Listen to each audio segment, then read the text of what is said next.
From Ashland, Oregon, home of William Shakespeare and progressive politics, and broadcasting live from the Southern Oregon University Digital Media Center and the RVTV studio, it's the So Not So Late Night Glamour Dave show, and recorded before a non-existent studio audience with a skeletal crew of certified public access producers.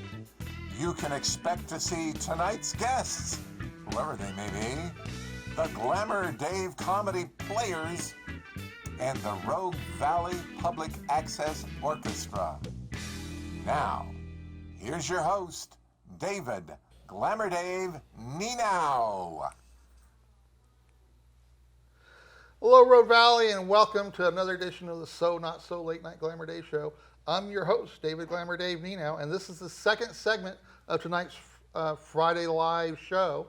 And so I have with me tonight, I have the wonderful, beautiful Jen Ambrose, who's a wonderful friend of mine, and she's an incredible singer that you can find around the valley performing. And so she's my guest sidekick for the night. And then we have my guest from the last segment, Susie Kambumpa. Am I saying that correct? You are. You're saying it right. Really? Because yes. I feel like every time I say it, like I'm butchering it somehow, you know? Nope, you just got to put that emphasis in. And then we have with us now, we have Jonathan Oles, who is a fellow actor friend of mine. And we work together through Cafe Girl Productions. And so he's our guest for this segment. So, Jonathan, welcome to the show, my friend. Pleased to be here. I have to admit, when you were introducing like the lovely and glamorous, I was kind of hoping you were about to say me before you pass it off. But I mean, I can roll with it. I'm cool. Well, you know, this is the Glamour Dave show, and by all being that I'm the producer and host, I try to be the most glamorous person here. But then Explains why I'm here. But then when I have beautiful guest sidekicks such as Jen, or I have Leah, or I have Cassandra, or my mother, then I get out glamored by their beauty, you know. So, you know, but I'm willing to make sacrifice.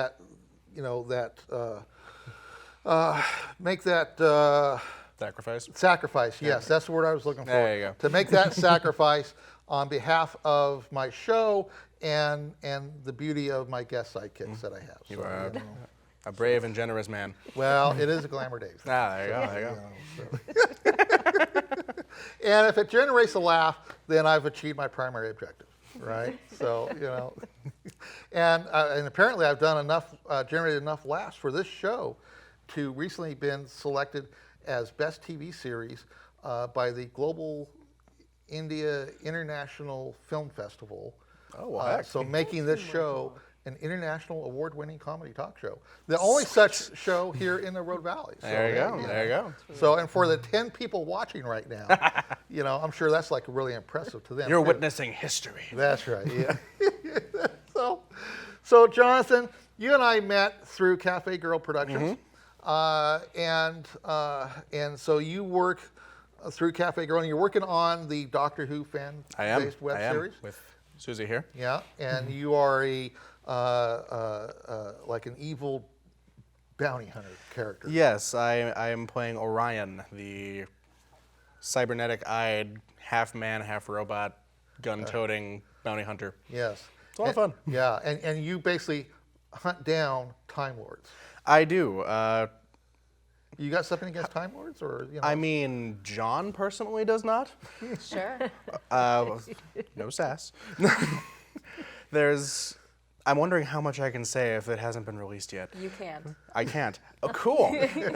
Well, That you know, being the case, yeah. Orion is, yes, he is a bounty hunter who specializes in hunting Time Lords, which you'd think doesn't get a lot of business considering how few of them there are. Right.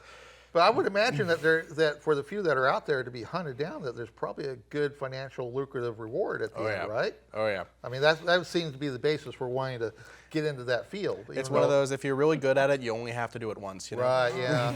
Okay, well, that's cool, you know. So now, how long have you been doing the acting thing? Quite some time. Surprisingly, I didn't get into it as early as some other people who have chosen this vocation. I got into it when I was about 15. Okay. 15. I know, child. But oh, sweet summer child. But I, kind of a funny story. I was in high school, and as most high school students, I was not the most, let's call a spade a spade. I was not the most intelligent of people at that time, and I didn't really want to know what I wanted to do, so all I knew was there was this one girl that I was very fond of. And I wanted to find a way to, ingratiate myself with her. So I did I need to find out what she likes, and then I'll like that too, and then we will fall in love and be together forever. That's right, yeah. Because that's how that works. Well, that's the normal male mental process Exactly. at that age.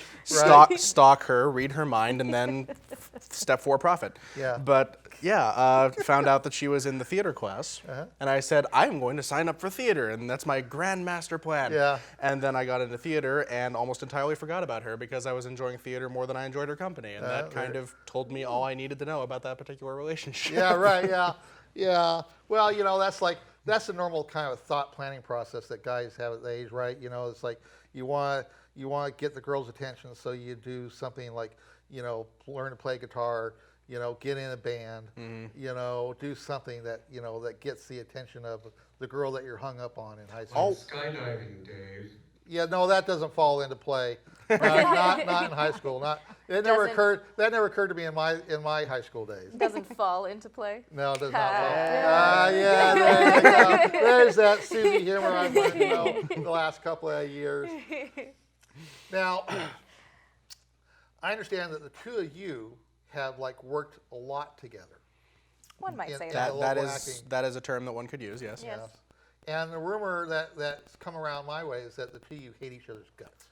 I mean, not to, air dirty laundry on public Yeah, television. why start but, now? But anyway, it's I'm contractually obligated for the benefit of future productions to not go into it in public. Yeah, okay. Too many people died last time. Yeah, Okay. Yeah, that poor cat. Oh man, we weren't. I am not yet held legally responsible for that cat. Okay, Sure, we're yeah, not saying we're that. gonna keep saying that. Sure. Yep. Okay, I wasn't aware that The llama, on the other hand, that was on you. You know what? The llama went into that area all on its own. I was not responsible for what it chose to do. That's between you and Jesus. I feel. Anyway, you were saying, sir. All righty. Well, I wasn't aware that the depth of the entertainment production levels in this area got to that level. With so many contractual obligations and everything. It's fun because you know enough people that are like, yeah, I want to get involved in theater. Here, have this llama, and then one thing leads to another. There's a horrible vehicular homicide incident, and you can't work in New Orleans anymore. It's horrible. Okay. There's a whole story behind that. I don't know. So many twists and turns. You don't even want to know. It's just. I miss the And Big that's Easy. how we got hired to do Evil Dead. Exactly. Yes. Yeah. No, that's something that both of you did just a while back. Yes. Indeed. Yeah. God, that was fun. It was a good production. Yeah. Yeah. Yeah. Now, how many productions nights were there for that? Oh, we ran long, didn't we? We ran along. I think it was 3 weeks? 4 weeks. 4 weeks? Yeah, because we had 4 an extra weeks. week because we wanted to do an extra show for Halloween. For Halloween. Oh, Yep. wow. So it was 5 shows a week. Yes. Yeah, Wow. 5 About shows. 5 shows. averaged about 5 shows a cow. week. Yeah. Yeah, so about 20 productions of that show. It was. Oh my God! I lost so much weight in that show. He had to fight his hand. So I many did. I had to times. fight my hand. It was a lot of fun. Yep. And the Now, rest and you is played history. the role of Ash, I did. I was Ash. Right. and that's the role made famous by Bruce Campbell. Yes, which was why it was a little terrifying for me when someone said, "Hey, by the way, Bruce Campbell's in the audience," and I was like. Great. Cool. We were talking about that a lot. I thought everyone was joking. Okay, he's here. Neat. Oh my God. And you got to meet Bruce after that was. I did. It was really cool. He, like Susie was talking about, he came backstage, or he came to we didn't have a green room door. He came to the green room curtain, and basically said hi to everyone. And I was the last one out because I had mop blood off my face. And I just hear him out there shaking hands with the rest of the cast, and I'm saying, "Hey, where's Ash?" And I'm like, "Oh God, this is really happening." And then I went out, I shook his hand, and he told everyone they did really well. He was a really nice guy. Yeah. He's really cool about it. And apparently, I heard later, I don't know how true this is because I'm endlessly critical of my own praise. Apparently, a lot of his friends, the people who had come to the show with him, were looking at me and going, kind of reminds me of you. Like, yay. Yeah. Well, no, it was,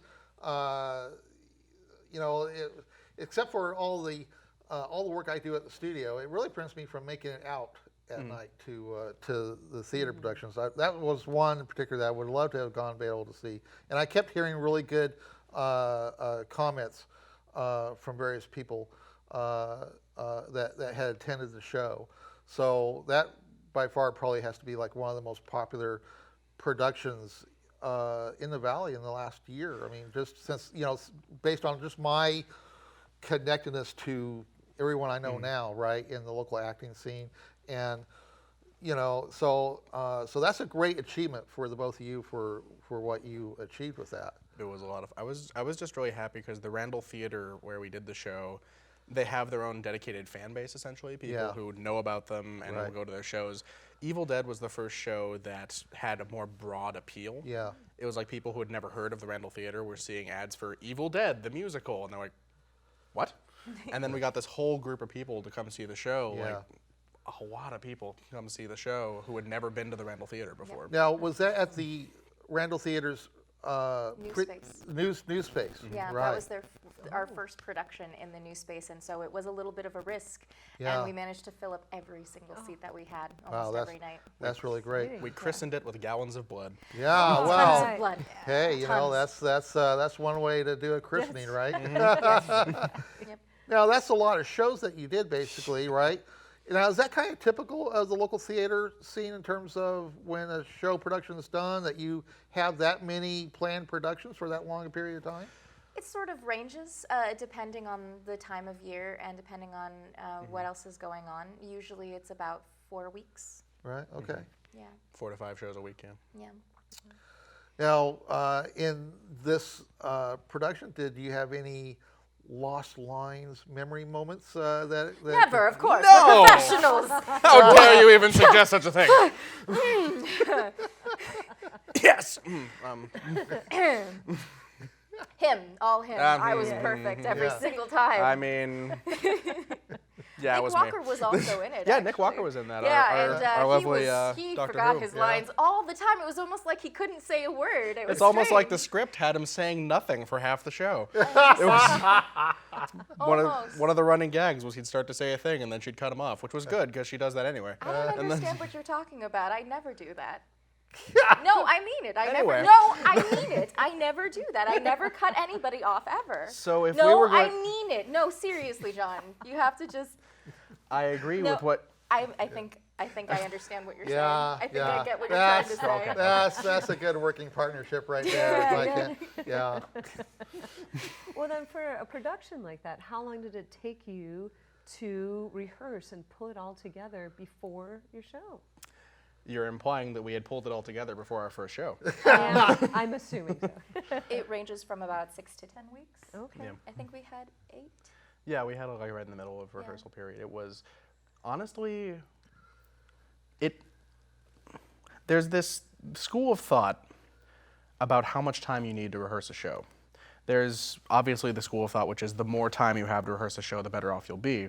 But then there's the school of thought, which is if you narrow the rehearsal margin, not only will it light a fire under everyone's butt and get them to care about it more, but by the end of the process, when you have memorized everything and you're just running through the show for practice, you don't do that 10 or 12 times before you open and you're bored of the show by the time the show opens. Right. Yeah. So with Evil Dead, I thought we hit a nice middle ground there. It gets to the point where it just seems like a magic sort of alchemy process where everything just comes together and it's the perfect energy and it's the perfect group and it's the perfect time. Okay. Now, how long was the production of the story? I mean, was that like an hour long, an hour and a half? Was it 2 hours for a given night's performance? How long was the typical? The second act was really short. It was only 45 minutes. I remember that. I think it was like, and the first act was only like an hour. Okay, so about So an yeah, it hour, was hour 45 minutes. 45 for like 10-minute While intermission. usually a play would be 2.5 hours. 2.5 to 3. This was like the length of a movie. It was like Oh, 2 really? hours max. And the reason I remember that it was only 45 minutes for the second act is because I was on the stage all through the second act. Yeah. So She never got to leave, I never got to leave. which In was fact, basically he like got me. a break, and Which I is like didn't me get a in the break. first act. I was almost never off stage, That's true. which was a little exhausting. But hey, The only time you got a break is when I was on stage. yep. Yep. We just kept Thank- switching back and and forth. that is a real break, let me tell you. Whatever. Okay. How long are we running this gag? I don't actually know. I think we're just Yeah. gonna finish it up this way. Okay, cool. We do actually really enjoy each other's Yeah, I company. know. I know. Yeah. Yeah. Well, but we gotta do what we can for the lowbrow comedy that this show is all Naturally, about. For the naturally. show. I brought a whoopee cushion if that's Oh well. Oh. Hey, just in case of emergencies, That's Not great. the rubber duck? That's what I call my whoopee cushion. Oh, okay. Okay, sorry, excusing my mistake. So where are we at in the time here, God Mike? We have 11 minutes, 3 seconds left, Dave. Oh, Dave, we've been getting a lot of phone calls wondering what's with all this cotton candy. Yeah. So we got some cotton candy in our trees tonight. And the cotton candy is provided by Cosmos Cotton Candy. Hey! Oh, is that I've heard right? good things about that. Yes. Yeah, some good cotton candy. And I hear he's one of the, if not the main director on the Doctor Who show. The that we're in. latest episode? Yeah. Yeah. I Good have guy, heard good guy. that rumor. Yeah. And That rumor that we can immediately corroborate because we're in that show. yeah. Yes, and we've seen him there. Directed by him, Yes. Yeah, and so the cotton candy is provided by Cosmos Cotton Candy, and you can find it on Facebook. Just search for Cosmos Cotton Candy. I And also hear that you can get it delivered to your house. that's right. It can be delivered by DoorDash. Yeah. Oh, a sweet action. So, just find Cosmos Cotton Candy on Facebook, or you can email cosmotagato@gmail.com to place your orders for Cosmos Cotton Candy. That makes Cosmos Cotton Candy tonight's sponsor Hey. for this episode. Very cool. Yeah, and Cosmos Cotton Candy is available for catering, birthdays, parties, and other special events. So, some fine, tasty stuff. And our guest here talking. tonight can steal cotton candy from the trees, and the crew as well. So so Jen, make sure laying you my get claim. your bag of cotton candy. You know it. Yeah, My I'm walking God, out of here with so whatever you many guys don't want. So options. yeah. Look at that. Oh, a green So, one. Jonathan, a thing that I do at the end of the interview is to ask if you want to do an awkward moment. Mm-hmm. You can toot your own horn with a cheap $1 flute, or you can I can't follow that. Yeah. I mean, that's or you can try to win the small cash prize of 100 pennies. Wow. And all you got to do is answer a trivia question successfully. And the categories for tonight's trivia questions are Doctor Who and Harry Potter. I think I'm going to have to go with the trivia question because I am a greedy, greedy man, and I enjoy showing off how much I know. Yeah, okay. All righty. So which category do you want to go for? That's actually really tough because I feel like going for Doctor Who is the easy out considering what we've been doing recently. Yeah. But it is going to be Harry Potter the movie. That's the thing, is that it's movie Harry Potter and I'm much more book Harry Potter. Yeah. But can I borrow one of Cosmo's 2 cents? Sure. Right there. Thank Rub you. your 2 cents there and Heads Harry Potter, tails Doctor Who. Doctor Who it is. okay. All righty. So, Not looking at the answer. the following question comes to us via Gmail Oh, from the good. show's ancestral home of the Nienow clan in Mapleton, Minnesota. So Crater Lake is the 5th oldest national park in the United States and the only national park in Oregon. The lake is 1,949 feet deep at its deepest point, making Crater Lake the deepest lake in the United States and the 9th deepest in the world. Your trivia question tonight in the category of Doctor Who is, what did Donna Noble notice about bees that helped the Doctor realize the Earth was in great danger? She noticed that all the bees were gone. That's right, they were disappearing. Uh-huh. Yes, Excellent. Yep. that is the correct Very good. answer. And with that, you, my friend, are the winner of the small cash prize of 100 pennies. All right, God Mike, where are we at in the time now? You have 7 minutes remaining. dude. Wow, 7 minutes. Oh my goodness. Well, hey, now it's time. We can do the very last of the messages to Garth Brooks. So if you want to bring up the message to Garth Brooks graphic on the screen, and we will give this last recommendation of songs to Garth Brooks. Okay, God, Mike. There it is. Right there. Message to Garth. Yes. So, Garth Brooks, this is my last message to you, trying to get your attention with you or your people so that I can get you on a Skype interview on this fine international award-winning comedy talk show, which is the So Not So Late Night Glamour Day show, based here at RVTV in the fine town of Ashland, Oregon. So, being this is the last message to you, my final recommendation theme park is All About Red number 4, because I've already given you 3 other messages to you on the theme of red. So, All About Red number 4 theme park consists of the following songs: The Lady in Red by Chris de Burgh, Little Red Corvette by Prince, and finally, Snoopy versus the Red Baron by the Royal Guardsmen, which is a favorite classic song of my childhood. I love that song. 6 years old, that was like what I was listening to. All right? So, and sure enough, you can actually look that up on YouTube and you can find a video of that song performance by the Royal Guardsmen. Me I've done it. too. I've found that. So, yeah. Yeah. So, Garth, that's my last message to you. And from this point on, I'm going to have to start creating messages to either Ellen or Jimmy Kimmel or someone else. So, until you or someone from your organization gets hold of me so we can have a Skype interview on this fine show. Clock's ticking, Garth. The clock is ticking, Garth. So that's it for my message to Garth Brooks, the very last one. So I got the signal. We're down to the last 5 minutes. So, Jonathan, what's in your future in terms of upcoming projects besides all the Cafe Girl stuff? Well, finishing that up, right now I'm also involved in an independent film that's being shot called In a Hail of Bullets, which is a 1920s gangster movie, which it is a comedic 1920s gangster movie. It's a lot of fun. It's being shot locally with a lot of our acting people. I got involved in it kind of accidentally, where a friend of mine dropped out of the project and the director heard my name bandied about and he gave me a call and said, "Hey, do you want to take over for this guy's part? You're essentially just a 1920s gangster."